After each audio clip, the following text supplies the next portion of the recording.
আসসালামু আলাইকুম। কোন ফেসবুক গ্রুপ আপনার আগ্রহের বাইরে চলে গেছে, চিন্তার কিছু নেই। আপনি সহজেই সেই গ্রুপ থেকে বের হয়ে আসতে পারেন। এই ভিডিওতে আমরা দেখাবো কিভাবে মাত্র কয়েকটি ধাপ অনুসরণ করে আপনি যে কোনো ফেসবুক গ্রুপ থেকে বের হয়ে আসতে পারেন। ফেসবুকের যে কোনো গ্রুপ থেকে বেরিয়ে আসার জন্য ফেসবুকে ক্লিক করুন। পেজটি ঠিক এইভাবে ওপেন হওয়ার পর উপরের দিকে খেয়াল করুন ট্যাব বার। সেখানে একটি অপশন দেখতে পাচ্ছেন গ্রুপ। এই অপশনটি যদি আপনার এখানে শো করে তাহলে গ্রুপ অপশনে ক্লিক করুন। গ্রুপ অপশনে ক্লিক করার পর দেখতে পাচ্ছেন আরেকটি ইন্টারফেসটা ঠিক এইরকম দেখতে পাবেন, অর্থাৎ ইউর গ্রুপ। এখানে আপনি যে সকল গ্রুপের সাথে অ্যাড আছেন সেই গ্রুপগুলো এখানে দেখতে পাবেন। আমি এইখান থেকে আবারও হোম পেজে ফিরে যাচ্ছি। যদি এই গ্রুপ অপশনটি এখানে শো না করে তাহলে এখান থেকে উপরের দিকে খেয়াল করুন থ্রি লাইন, সেই অপশনে ক্লিক করুন।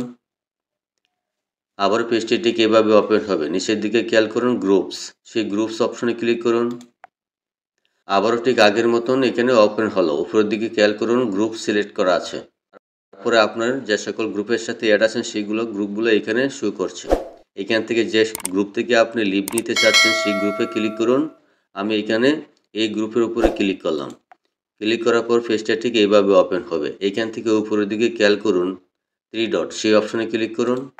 আবার একটি পপ আপ চলে আসলো। একদম নিচের দিকে খেয়াল করুন লিভ গ্রুপ, এই অপশনে ক্লিক করে আপনি এই গ্রুপ থেকে বেরিয়ে আসতে পারেন। আবার অন্যভাবেও পারেন, সেটা দেখার জন্য আবার এখানে খেয়াল করুন জয়েন্ট, এই অপশনে ক্লিক করুন। আবার একটি পপ আপ চলে আসলো। আপনি এখান থেকে লিভ নিতে পারেন, সেই লিভ গ্রুপ এই অপশনে ক্লিক করুন। আবার একটি পপ আপ চলে আসলো। এখান থেকে লিভ নেওয়ার জন্য সেই লিভ গ্রুপ এই অপশনে ক্লিক করুন। জয়েন গ্রুপ, আপনি যদি আবারও এই গ্রুপে জয়েন করতে চান তাহলে এখানে ক্লিক করবেন। আবারও বেগে যাচ্ছে। দেখতেই পাচ্ছেন এখানে তিনটি গ্রুপ ছিল, এখানে দুটি গ্রুপ শো করছে। আশা করি বুঝতে পেরেছেন। ভিডিওটি ভালো লাগলে চ্যানেলটি সাবস্ক্রাইব করে পাশেই থাকবেন। ধন্যবাদ সবাইকে।